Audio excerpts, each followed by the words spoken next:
मृत्यु के बाद 13वीं क्यों मनाई जाती है? क्या 13 दिनों तक मृतक की आत्मा घर पर रहती है? मृत्यु के बाद क्या होता है और 24 घंटे बाद आत्मा घर क्यों आती है? वीडियो एंड तक जरूर देखना। मौत से कुछ घंटे पहले इंसान के पैरों के नीचे से अर्थ सोल चक्र डिस्कनेक्ट हो जाते हैं। मतलब इंसान का धरती से कनेक्शन टूट जाता है और पैर ठंडे पड़ जाते हैं। मरने के पहले इंसान का उसका संपूर्ण जीवन जन्म से लेकर मृत्यु तक फ्लैशबैक की तरह स्पीड से दिखता है। अकॉर्डिंग टू साइंस ये सपना लगभग 7 मिनट का होता है। उसके बाद दिमाग काम करना बंद कर देता है और अंत में इंसान अपनी सुनने की शक्ति खो देता है, जिसके बाद एस्ट्रल कॉर्ड टूट जाता है, जो कि एक तरह से शरीर और आत्मा का कनेक्शन है, जिसके टूटने से आत्मा शरीर से मुक्त हो जाती है। लंबे समय से शरीर में रहने के कारण वो बॉडी को छोड़ने से मना करती है। वो फिर से बॉडी में प्रवेश करने की काफी कोशिश करती है, लेकिन वो असफल रहती है। जैसे हमारे लिए किसी की मृत्यु को स्वीकार करना मुश्किल होता है, वैसे ही आत्मा भी शरीर की मृत्यु को मानने से इनकार कर देती है। शरीर छोड़ने के बाद आत्मा बॉडी के 15 फीट ऊपर हवा में तैर रही होती है। वो अपने परिजनों को रोता हुआ देखती है। उसके बारे में बोले गए शब्दों से किसी शोर की तरह सुनाई देते हैं। हिंदू ग्रंथों के अनुसार रात के समय अंतिम संस्कार नहीं किया जाता, उसे सूर्य देव की पहली किरण के बाद ही जलाया जाता है। अगर किसी व्यक्ति का अंतिम संस्कार रात को किया जाए तो उसकी आत्मा प्रेत योनि में प्रवेश करती है, जिसके बाद वह सदा के लिए हमारे डायमेंशन यानी कि आयाम में भटकती रहती है। मृत्यु के बाद शव को एक पल के लिए भी अकेला नहीं छोड़ा जाता। अगर शव को रात भर घर में रखा जाए तो संपूर्ण परिजन रात भर शव के पास जागते हैं। एक बार एक गांव में एक शव को कुछ पलों के लिए अकेला छोड़ दिया गया, जिसके बाद बाहरी प्रेतों ने उसके ऊपर कब्जा कर लिया और मृत बॉडी ने पूरा गांव जला दिया। गांव में हनुमान जी का एक मंदिर था। भूतों प्रेतों से भरी हुई बॉडी जैसे हनुमान जी के मंदिर के सामने से गुजरी, उन आत्माओं ने हनुमान जी की मूर्ति देखी और फिर डर कर उस बॉडी को छोड़ दिया। तब से लेकर आज तक कोई भी डेड बॉडी को अकेले छोड़ने की गलती नहीं करता। अंतिम समय में 2 यमदूत आते हैं। वो मरने वाले के साथ जैसा उसने संपूर्ण जीवन लोगों से व्यवहार किया था, ठीक वैसा ही व्यवहार उसके साथ करते हैं।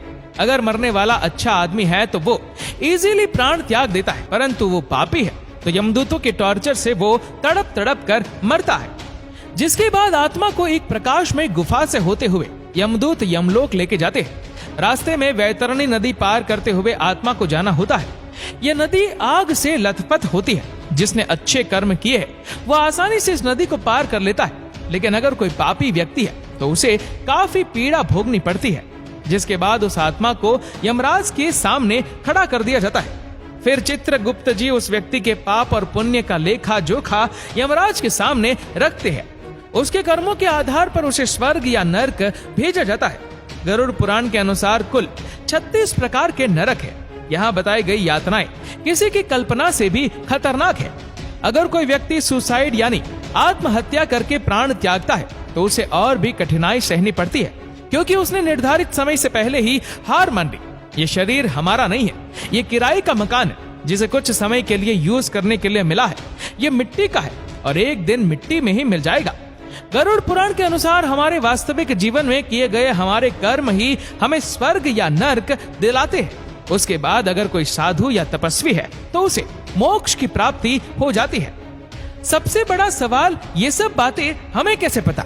गरुड़ देव जिनका बल अतुलनीय है, वे एक 700 इंद्र को पराजित कर सकते हैं। गरुड़ देव स्वर्ग से अमृत कलश लेकर उड़ गए थे, लेकिन उन्होंने अमृत पान नहीं किया।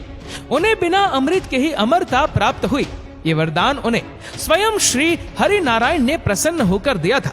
गरुड़ देव तो अमर है, उन्हें नहीं पता कि मृत्यु के बाद क्या होता है, इसलिए जिज्ञासावश उन्होंने श्री हरि नारायण से ये प्रश्न पूछा और इसी ज्ञान को हम गरुड़ पुराण के नाम से जानते हैं। भगवत गीता में श्री कृष्ण ने कहा था, आत्मा न तो पैदा होती है और न ही वह मरती है, वो तो सिर्फ वस्त्र की तरह एक शरीर से दूसरे शरीर में प्रवेश करती है।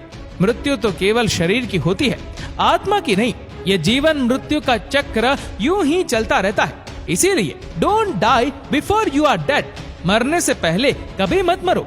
अंतिम समय में राम नाम सत्य है, इसीलिए कहा जाता है, क्योंकि वही संपूर्ण जीवन का सार है। श्री राम ही सर्वश्रेष्ठ है, वही सत्य है। तो दोस्तों, इस वीडियो को लेकर आपकी क्या राय है, नीचे कमेंट करके जरूर बताएगा। और अगर आपको वीडियो अच्छा लगा हो तो इस वीडियो को लाइक करेगा, शेयर करेगा ज्यादा से ज्यादा लोगों तक, और ऐसे ही और भी इंटरेस्टिंग फैक्ट्स की वीडियोस को देखने के लिए सब्सक्राइब करें हमारे यूट्यूब चैनल को, जिसकी लिंक हमने नीचे कमेंट सेक्शन में दे रखी है, और फॉलो करें हमारे फेसबुक पेज को। धन्यवाद।